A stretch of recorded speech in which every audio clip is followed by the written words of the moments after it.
तो दोस्तों आज मैं एक्सप्लेन करने वाला हूँ नेटफ्लिक्स के ऊपर रिसेंटली रिलीज करी गई एक काफी अच्छी थाई सुपरनैचुरल हॉरर मूवी को, जिस मूवी का नाम है अटैक 13। इस मूवी के अंदर एक शेमन है जिसने कि एक बहुत ही खतरनाक रिचुअल किया और एंड का ट्विस्ट काफी खतरनाक आपको देखने के लिए मिलेगा। उम्मीद करता हूँ कि आपको ये जरूर पसंद आएगी। और रिसेंटली मैंने काफी इंटरेस्टिंग मूवीज को साथ ही साथ इट वेलकम टू डेरी के 7वें एपिसोड यानी कि सेमी फिनाले एपिसोड को एक्सप्लेन किया है। इनकेस आपने मिस कर दिया जाकर देख लीजिए, काफी बढ़िया एपिसोड है और फिनाले भी जल्दी आने वाला है तो उसको भी जल्दी से जल्दी एक्सप्लेन किया जाएगा। सारी ही वीडियोस का लिंक आपको नीचे पिन्ड कमेंट में मिल जाएगा। तो चलिए अब बिना किसी देरी के चलते हैं सीधा वीडियो की तरफ।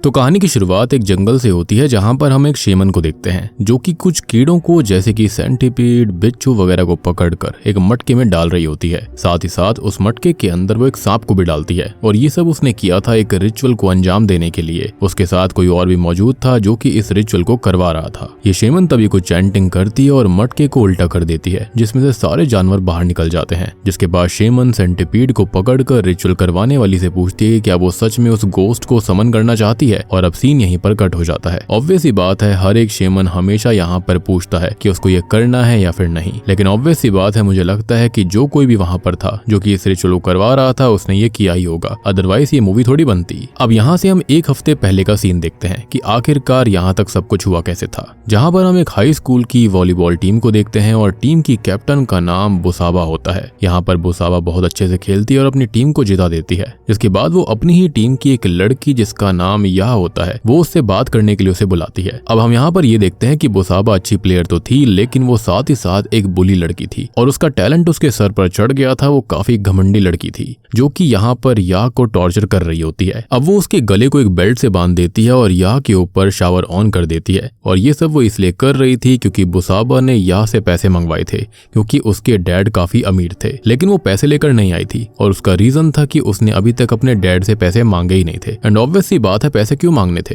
खैर अब यहाँ पर ऑर्न नाम की एक लड़की ये सब देख रही थी और वो बुसाबा को देखकर चुप जाती है। जब बुसाबा वहां से चली जाती है तब ऑर्न याह को आजाद करती है। अब अगले दिन होता यह है कि याह जो होती है वो डर के मारे स्कूल ही नहीं आती। तब ऑर्न उसकी जगह आकर कहती है कि याह स्कूल नहीं आई है क्योंकि वो बीमार है और उसके पिता ने अभी तक उसे पैसे नहीं दिए हैं। यहाँ पर बुसाबा को उस पर शक होता है और तब ऑर्न उसको सच बता देती है कि वो उसके डर से यहाँ पर नहीं आई है। तब बुसाबा ऑर्न पर और गुस्सा करती है और उसको टॉर्चर करने लगती है क्योंकि कल उसने याह की मदद करी थी। यहाँ पर वो उससे ये कहती है कि वो आज शाम को उसे वॉलीबॉल जिम में लेकर आए और इसी बीच टीचर वहां पर आ जाती है जिसे देखकर बुसाबा रुक जाती है। टीचर अपने साथ नए स्टूडेंट को लेकर आई थी जिसका नाम जिन होता है। जिन को वहां के बच्चे पहचान जाते हैं क्योंकि वो मशहूर वॉलीबॉल टीम की कैप्टन थी और वो कई बार टीवी पर भी आ चुकी है। और जिन जो है वो स्कूल के अंदर इसलिए आई थी क्योंकि उसकी माँ का यहाँ पर हाल ही में ही ट्रांसफर हुआ था, यानी कि रिसेंटली यहाँ पर ट्रांसफर हुआ। सब बच्चे जिन से मिलकर काफी खुश थे सिवाय बुसाबा के। ऑब्वियस सी बात है, वो उसकी अपोनेंट थी। अब यहाँ टीचर जिन को ऑर्न के पास बैठा देती है। लंच में ऑर्न और जिन साथ बैठे हुए थे जहां पर ऑर्न जिन को बुसाबा के बारे में बताने लगती है, लेकिन तभी वहां पर होंग नाम की लड़की आती है जो कि जिन को बहुत पहले से जानती थी क्योंकि ये लोग मिडिल स्कूल में साथ पढ़ते थे। वो लोग बातें करने लगते हैं कि तभी वहां पर बुसाबा होंग के ऊपर खाया हुआ खाना फेंक देती है और उससे कहती है कि उसके जूते गंदे हैं और होंग उससे इस कदर डरी हुई थी कि वो उसके जूते तक साफ कर देती है। ये देखकर जिन समझ जाती है कि बुसाबा कैसी लड़की है, वो बुली है। इसके बाद सीन शाम की तरफ आता है जहां पर बुसाबा वॉलीबॉल की प्रैक्टिस कर रही थी। वहां पर ऑर्न, होंग और जिन भी मौजूद थी। इसी बीच वहां पर याह आती है और याह बुसाबा से कहने लगती है कि उसे एक दिन का समय और चाहिए, लेकिन बुसाबा उसे एक वॉलीबॉल मारती है और ऐसे वो दोबारा करती है और फिर से करती है। लेकिन तुरंत ही अब जिन बॉल को रोक लेती है और बुसाबा को चैलेंज करती है वॉलीबॉल के लिए। अगर वो हारी तो वो उसके सामने झुक कर रहेगी, लेकिन अगर वो जीत गई तो याह को उसे अकेला छोड़ना होगा। यहाँ पर बुसाबा एक्सेप्ट कर लेती है चैलेंज को, लेकिन बेचारी पहली बार में ही हार जाती है जिससे कि उसका मुंह लटक सा जाता है। वो जिन को मारने आती है लेकिन कोच आकर उसे वहां से ले जाती है। अब अगले दिन कैंटीन के अंदर होंग जो होती है वो याह, जिन और ऑर्न को ट्रीट देती है। यहाँ पर वो लोग आपस में बात करते हैं और होंग बताती है कि वो जिन से कैसे मिली थी। दरअसल मिडिल स्कूल में एक लड़की होंग और जिन को परेशान करती थी, बुली करती थी, लेकिन एक दिन जिन ने फाइट बैक किया जहाँ पर उसने खुद के साथ होंग को भी बचाया था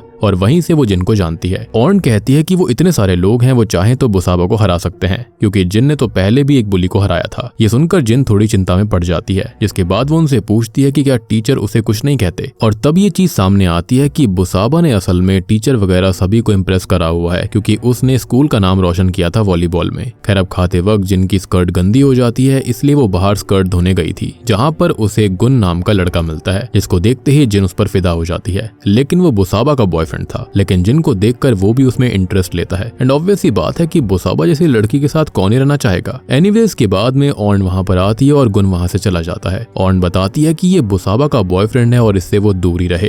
अब जाते वक्त जिन को बुसाबा रोकती है और उससे कुछ बात करने के लिए वो उसे छत पर लेकर जाती है, जहाँ वो जाकर जिन से दुश्मनी खत्म करने की बात करती है और कहती है कि उसे नहीं लड़ना, क्योंकि कोच ने उसको समझाया है कि अगर वो लड़ी तो उसे टीम से निकाल दिया जाएगा। और यहाँ पर जिन थोड़ा सोचती है, उसे उसके पास्ट की बात याद आती है, जब वो उस बुली लड़की से अकेले में लड़ रही थी। उस बुली लड़की ने जिन पर पत्थर से हमला करना चाहा था, लेकिन जिन ने उस लड़की को छत से नीचे गिरा दिया था, जिससे कि वो मारी गई थी। और इस बात को याद करके जिन आज भी गिल्ट में जी रही है और इसलिए वो बुसाबा से दोस्ती कर लेती है।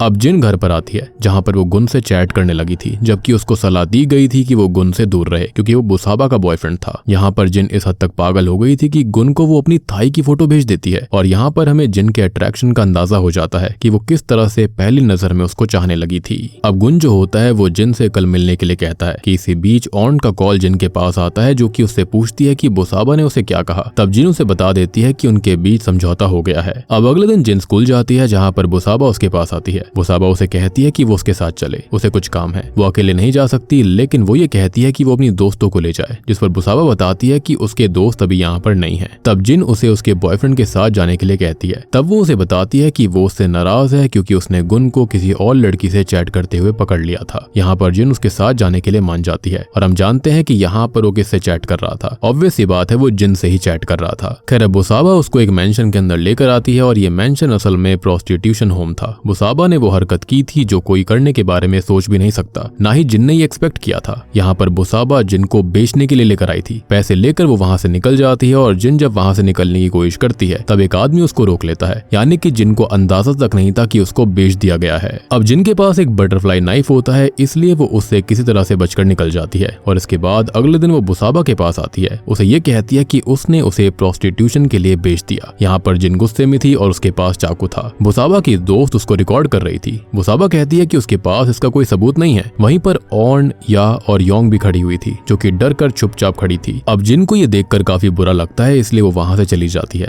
जिसके बाद वो अपनी माँ को कॉल करके बताती है कि उसे स्कूल के अंदर नहीं रुकना है, क्योंकि यहाँ पर भी पहले स्कूल जैसे सब कुछ हो रहा था। जिस पर उसकी माँ कहती है कि वो ऐसे अपनी प्रॉब्लम से भाग नहीं सकती और उसे इसका सामना करना होगा। इतना कहकर उसकी माँ कॉल काट देती है। इसी बीच उसके पास गुन का मैसेज आता है, जो कि उसे मिलने के लिए बुला रहा था, और वो उसे हाँ कर देती है। मीनवाइल गुन वॉलीबॉल खेल रहा था कि तभी वहां पर बुसाबा भी उसका इंतजार करती है। खैर अब वॉलीबॉल खेलकर वो बुसाबा के पास आता है और तब वो उसको ये कहती है कि क्या आज वो फ्री है, तो वो उसे बाहर ले जाना चाहती है ट्रीट के लिए, और वो उसे मूवी दिखाएगी और सारा खर्चा उसकी तरफ से होगा। लेकिन वो उसे ये कहकर टाल देता है कि उसकी माँ की तबीयत खराब है, उसको कहीं और जाना है। लेकिन गुन को तो जिन से मिलना था। जिसके बाद शाम को गुन जिन से चैट कर रहा था और चैट करके वो उसको बुला रहा होता है, लेकिन जिन जो थी वो छुपी हुई थी। खैर अब इसी बीच गुन के पास बुसाबा आ जाती है और उसको चैट करता देख समझ जाती है कि वो किसी और लड़की से चैट कर रहा है, इसलिए वो उसका फोन फेंक देती है। और तब जाकर गुन उस पर गुस्सा करता है, अपना असली चेहरा उसे दिखाता है। वो उसे धक्का देकर कहता है कि बुसाबा क्या समझती है कि वो शादी करेंगे? बिल्कुल भी नहीं, क्योंकि वो ग्रेजुएट होते ही उसको भूल जाएगा। और यहाँ पर वो बुसाबा की इंसल्ट करके वहां से निकल जाता है। लेकिन बुसाबा थोड़ी देर बाद उसके पास आती है और गुस्से में उसे स्टैब कर देती है। जी हाँ, और इससे गुन घायल हो गया था। और ये बात जो थी वो प्रिंसिपल तक पहुंच गई थी। प्रिंसिपल उसे अच्छा स्टूडेंट मानती है, लेकिन जो उसने किया वो अटेम्प्ट टू मर्डर था, और इस चीज को वो ऐसे ही नहीं जाने दे सकते थे। ऑब्वियसली अब बुसाबा पर कार्रवाई होगी, लेकिन उससे पहले ही बुसाबा वॉलीबॉल जिम में लटक कर अपनी जान दे देती है। जी हाँ, अब ये सुनकर सारे के सारे स्टूडेंट जो थे वो शॉक्ड रह गए थे, क्योंकि बुसाबा जैसी लड़की जो थी वो यहाँ पर दूसरे लोगों को बुली करती थी, दूसरे लोगों की जान लेने वालों में से थी, खुद की जान देने वालों में से नहीं। और इन सब से जिन बहुत ही ज्यादा इफेक्ट होती है, क्योंकि कहीं ना कहीं ये सब उसकी वजह से हुआ था, या फिर ये कह सकते हैं कि ऐसा वो समझ रही थी। ऑब्वियस सी बात है, उसे यहाँ पर गुन की तरफ काफी अट्रैक्शन था, तो हो सकता है कि शायद से यहाँ पर बुसाबा इस वजह से खत्म हो गई होगी।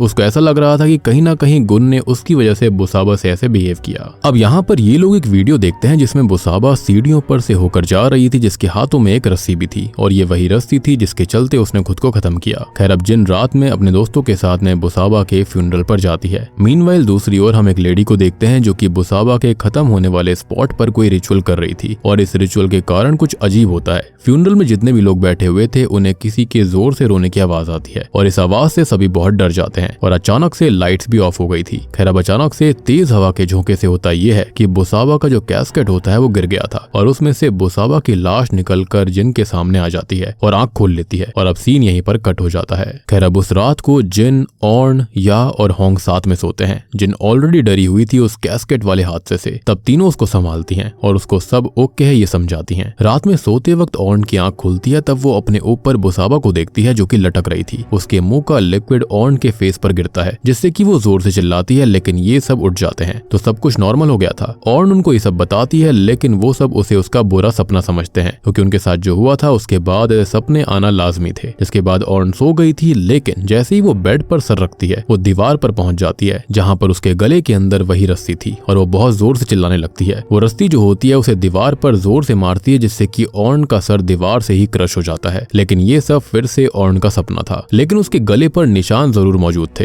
यानी कि जो कुछ भी हुआ उसमें कुछ ना कुछ सच्चाई तो जरूर थी। अब अगले दिन ये सभी वॉलीबॉल जिम जाते हैं जहां पर वो रिचुअल का सामान था और कोच उस सामान को साफ करने के लिए कहता है, लेकिन काम वाली ये काम करने के लिए मना कर देती है क्योंकि ये सब रिचुअल का सामान था और वो उसको हाथ नहीं लगाने वाली थी। वहीं पर जिन, या, होंग और ऑर्न भी मौजूद थी। अब यहाँ वो उस काम वाली से उस रिचुअल के बारे में पूछती है, तब काम वाली बताती है कि ये रिचुअल आत्मा को बुलाने के लिए किया जाता है, मतलब कि इसको गोस्ट समनिंग रिचुअल कहा जाता है। इसमें भूत आकर 3 दिन रहता है जिसके अंदर 2 दिन वो अपने गुनहगार या फिर दुश्मन को डराता है और तीसरे दिन को खत्म कर देता है। ये सुनकर ये सब की सब डर गई थी। खैर प्रैक्टिस करते वक्त या को बुसाबा दिखाई देती है जो कि ऊपर लटक रही थी कि तभी उसका सर उसके धड़ से अलग हो जाता है और उसका धड़ नीचे आकर या की तरफ आने लगता है। तभी बुसाबा का सर भी या के पास आ गया था और या उसे देखकर बहुत डर जाती है। वो चिल्लाने लगती है जिसके बाद सभी उसको संभालते हैं कि इसी बीच उसे उसकी फ्रेंड के गले पर फंदा दिखाई देता है जिसको देखकर वो उस पर अटैक कर देती है। तब वो सभी या को शांत करते हैं। अब वो उसको बाथरूम में लेकर आते हैं और या अपना मुंह धोती है और उनको ये सारी बातें बताती है और सभी लोग इसको हेलुसिनेशन मान रहे थे। खैर इसी बीच वहां पर वो काम वाली आती है और कहती है कि उसकी बात सच निकली, जिसके बाद वो काम वाली अजीब तरह से बेसिन पर चढ़कर अपना सर कांच से मारने लगती है जिससे कि उसके सर से खून बह रहा था। जिसके बाद वो उस खून से कांच पर लिखती है डाई डाई इन एगनी और ये देखकर सभी डर गए थे और वो काम वाली भी अचानक से गायब हो जाती है, यानी कि ये सारी चीज बुसाबा की स्पिरिट ही कर रही थी। अब अचानक से लाइट्स ऑफ हो जाती है और थोड़ी देर के बाद में काम वाली वहां पर उनके सामने आती है और उन पर हमला करने लगती है और उसको देखकर साफ पता चल रहा था कि अब वो पजेस्ड हो चुकी है।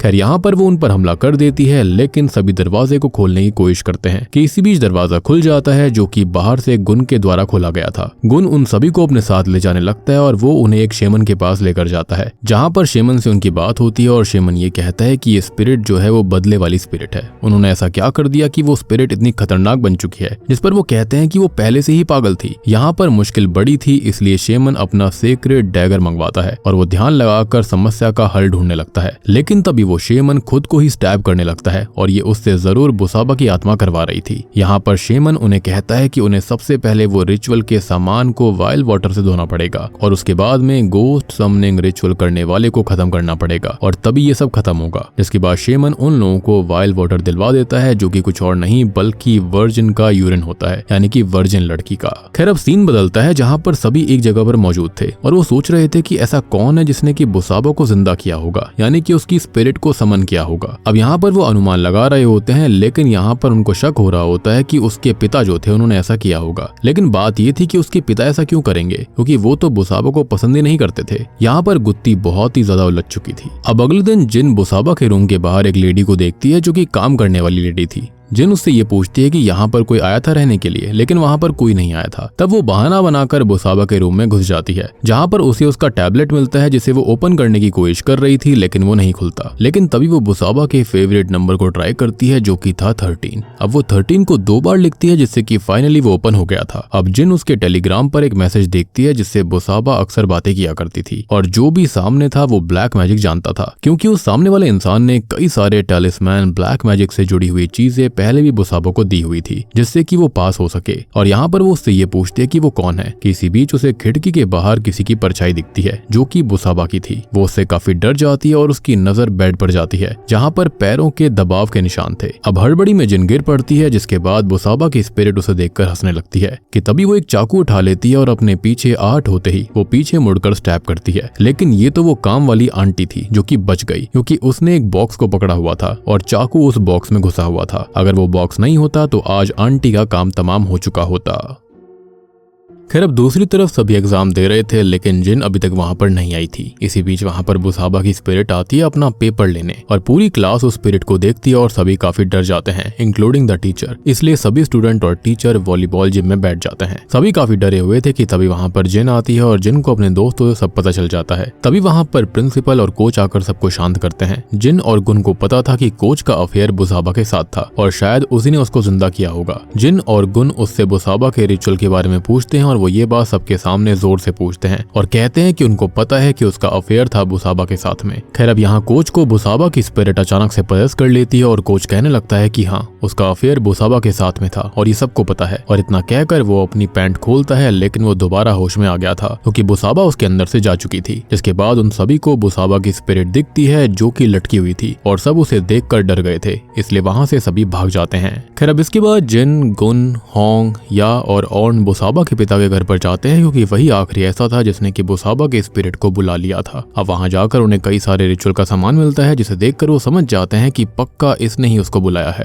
वो सारे रिचुअल के सामान को इकट्ठा करते हैं ताकि वो उसके ऊपर वायल वाटर डाल सकें। लेकिन इसी बीच बुसाबा के पिता उन पर अचानक से हमला कर देते हैं क्योंकि वो उसके घर में बिना बताए घुस गए थे। लेकिन वो बुसाबा के पिता के ऊपर ही वायल वाटर डाल देते हैं जिससे वो भागने लगता है और भागते हुए खिड़की के जरिए बाहर निकलता है। लेकिन उसका पैर फिसल गया था और वो नुकीले ऑब्जेक्ट पर गिर पड़ता है जिससे कि उसकी वहीं पर मौके पर मौत हो जाती है। इससे ये लोग निश्चिंत हो गए थे क्योंकि अब वो खत्म हो गया था। जैसा कि शेमन ने कहा था कि अगर स्पिरिट समन करने वाला मारा जाए तो वो बच सकते हैं। जिसके बाद वो शेमन के पास जाते हैं जो कि ऑलरेडी हॉस्पिटल में था। हॉस्पिटल में वो शेमन को वो सामान दे देते हैं रिचुअल का जो बचा हुआ था ताकि वो चेक कर सके कि उन्होंने सही किया या फिर नहीं। शेमन उनसे कहता है कि उन्होंने बहुत अच्छा काम किया और इससे वो लोग निश्चिंत हो जाते हैं। फिर गुन और जिन साथ में टेम्पल जाते हैं लेकिन वापस जाते वक्त जिनको याद आता है कि वो फोन वहीं पर भूल गई है और इसलिए वो फोन लेने जाती है। लेकिन वापस आते वक्त वो दुकान पर कुछ झाड़ फूक वाला सामान देखती है और पूछने पर उसको पता चलता है कि इन सामानों को तो भूत को भगाने या फिर दूर रखने के लिए इस्तेमाल किया जाता है और यही सामान उन्होंने बुसाबा के घर पर देखा था और इसी सामान पर उन्होंने वाइल्ड वाटर डाल दिया था। विच मीन्स कि बुसाबा के पिता ने कोई रिचुअल किया ही नहीं था, वो तो बस गोस्ट को दूर रखता था। मतलब कि उनका नाइटमेयर अभी भी खत्म नहीं हुआ। ये सब सोचकर जिन घबरा जाती है इसलिए वो जल्दी से गुन के पास जाने लगती है। अब तभी दूसरी ओर हम शेमन को देखते हैं जिसे बुसाबा की स्पिरिट खत्म कर देती है। अब यहाँ पर शेमन ने जो कहा था कि उन्होंने अच्छा काम किया वो बुसाबा की वजह से ही बोला था ताकि जिन और बाकी लोग गुमराह हो सके और उन्हें ऐसा लग सके कि सब कुछ ठीक है। लेकिन अब तो उनके मरने की बारी थी क्योंकि 12 बजने में खाली 2 मिनट थे और 12 बजे के बाद होना ये था कि मतलब तीसरा दिन आने वाला था, यानी कि मौत का दिन अब शुरू होगा।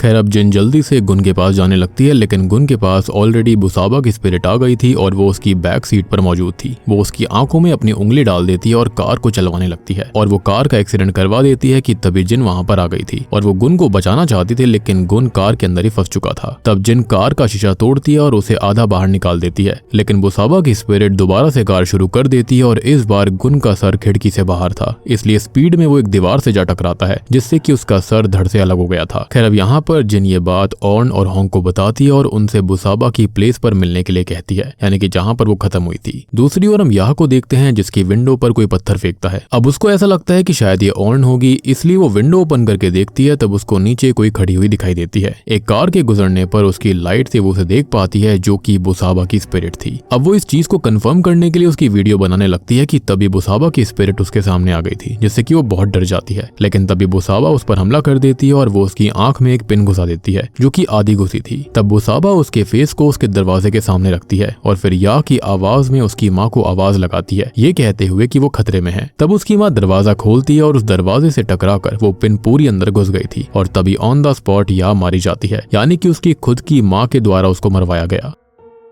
खैर अब दूसरी तरफ हम ऑर्न और होंग को देखते हैं जो कि दोनों ही बहुत डेढ़ चाणी बन रही थी क्योंकि वो इस वक्त वॉलीबॉल जिम में थी, जबकि उन्हें जिन ने बुसाबा के घर बुलाया था। लेकिन होंग का कहना था कि वो यहीं से सब कुछ ठीक कर सकते हैं क्योंकि यहीं पर बुसाबा मारी गई थी। अब होंग ने ऑर्न को ये बताया था कि यहाँ पर भी जिन आ रही है लेकिन जिन अभी तक नहीं पहुंची थी, इसलिए वो जिन को मैसेज करती है जिम आने के लिए। इधर जिन बुसाबा के पिता के घर छानबीन करने आती है तब उसे वहाँ पर इलेक्ट्रिसिटी बिल मिलता है जो कि होंग के नाम पर था। तो दोस्तों यहाँ पर कुछ राज खुलते हैं। दरअसल ये घर बुसाबा के पिता का था ही नहीं, ये रेंट पर उसने लिया था होंग से, लेकिन ये बात होंग ने उनको आज तक नहीं बताई थी। इसका भी एक रीजन है जो कि आपको थोड़ी देर में पता चलेगा। लेकिन यहाँ पर जिन इतना समझ चुकी थी कि होंग ने कुछ गड़बड़ करी है। तभी होंग जो होती है वो अपने और ऑर्न के ब्लड को चढ़ाती है और ये सब वो कर रही थी बुसाबा की स्पिरिट को समन करने के लिए। और ये पता चलते ही ऑर्न उससे सवाल करने लगती है कि वो ऐसा कर क्यों रही है। तब होंग बताती है ऐसा इसलिए क्योंकि उन्होंने मिलकर बुसाबा को खत्म किया था। और दोस्तों अब यहाँ पर खुलते हैं इस मूवी के असली पत्ते। असल में बुसाबा ने खुद को खत्म किया ही नहीं था। हमको पास्ट का सीन दिखाया जाता है जहाँ पर जिन, ऑर्न और या साथ में थी और उनके साथ में गुन भी था। लेकिन तभी वहाँ पर बुसाबा आ जाती है और आकर वो जिन के ऊपर हमला कर देती है क्योंकि जिन ने उससे उसका सब कुछ छीन लिया था, इंक्लूडिंग उसका बॉयफ्रेंड भी। बुसाबा ने जिन पर हमला किया लेकिन गुन ने उसको रोक दिया था। उसने उसे कहा कि वो खुद भी तो कोच के चक्कर में थी, उसके साथ अफेयर था। ये सुनकर बुसाबा को और गुस्सा आ जाता है और उसने जिन पर दोबारा हमला करने की कोशिश करी। तब जिन ने उसको धक्का दिया था और बुसाबा का गला सीधा पाइप से टकरा गया, जिससे हुआ ये कि बुसाबा चोक हो गई और ऑन द स्पॉट मारी गई। और उनमें से कोई भी बुसाबा को मारना तो नहीं चाहता था, लेकिन तब जिन ये कहने लगती है कि वो बुली लड़की थी और उसने सबकी जिंदगी बर्बाद करके रखी थी तो वो मरना डिजर्व करती है। जिसके बाद उन लोगों ने एक रस्सी से बुसाबा को लटका दिया था। लेकिन उससे पहले उन्होंने एक वीडियो बनाई थी जिसमें उन्होंने यहाँ को एक विग पहनाई और बिल्कुल बुसाबा की तरह उसको बना दिया और उसमें यह रस्सी लेकर ऊपर जा रही थी। इससे ये साबित हो गया था कि बुसाबा ने खुद को खत्म किया।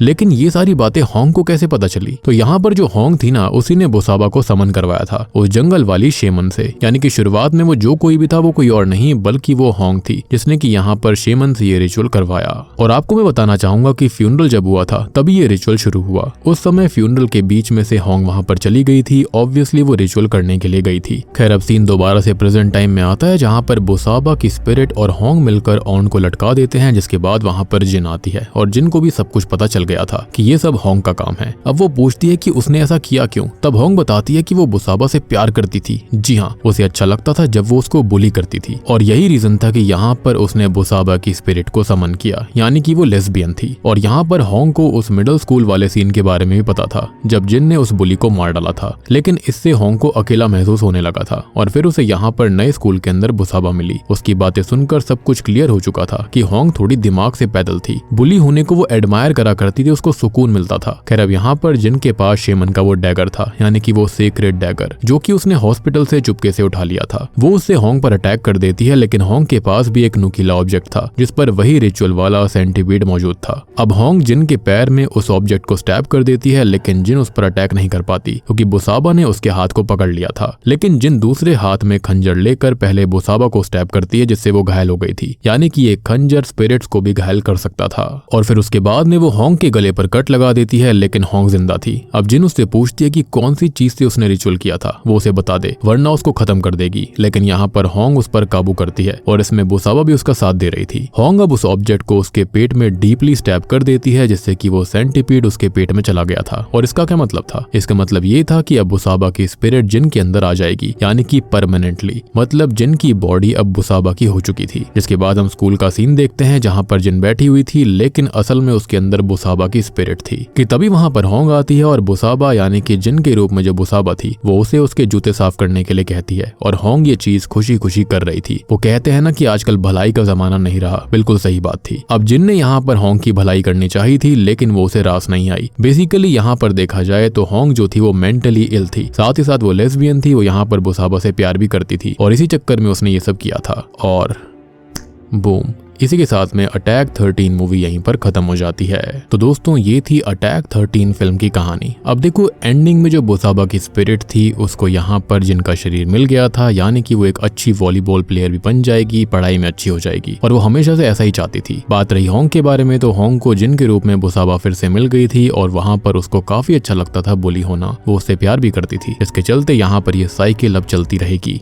लेकिन रियलिटी किसी को भी नहीं पता, खाली होंग जानते हैं, वो शेमन जानती है, या फिर यहाँ पर बुसाबा की स्पिरिट जानती है। और मुझे ऐसा लगता है कि स्टार्टिंग में जो अलग अलग इंसेक्ट इस्तेमाल करे गए थे, तो हो सकता है कि शायद से यहाँ पर वो अलग अलग लोगों के अंदर बुसाबा के स्पिरिट को डालने के लिए करे गए होंगे, लेकिन अल्टीमेटली यहाँ पर जिन के शरीर को एंड में सेलेक्ट करा गया था क्योंकि खाली वही बच गई थी। तो उम्मीद करता हूँ कि अब आपको पूरी की पूरी मूवी अच्छे समझ में आ गई होगी। समझ में आ गई है तो वीडियो को लाइक कर दीजिए, चैनल के ऊपर नए हो तो सब्सक्राइब कर लो, और अगर आपने अभी तक इट वेलकम टू डेरी के सेमीफिनाले एपिसोड यानी कि एपिसोड 7 को नहीं देखा है तो जल्दी से देख लीजिए, क्योंकि फिनाले भी जल्दी आने वाला है, अदरवाइज आपको कुछ भी समझ में नहीं आएगा। और रिसेंटली काफी इंटरेस्टिंग फिल्म्स को भी एक्सप्लेन करा गया है, इनकेस आपने मिस कर दिया सबको जाकर देख लीजिए, link is in the pinned comment section जरूर चेक करिएगा। तो मैं आप सबको मिलता हूँ अगली वीडियो के साथ में, तब तक के लिए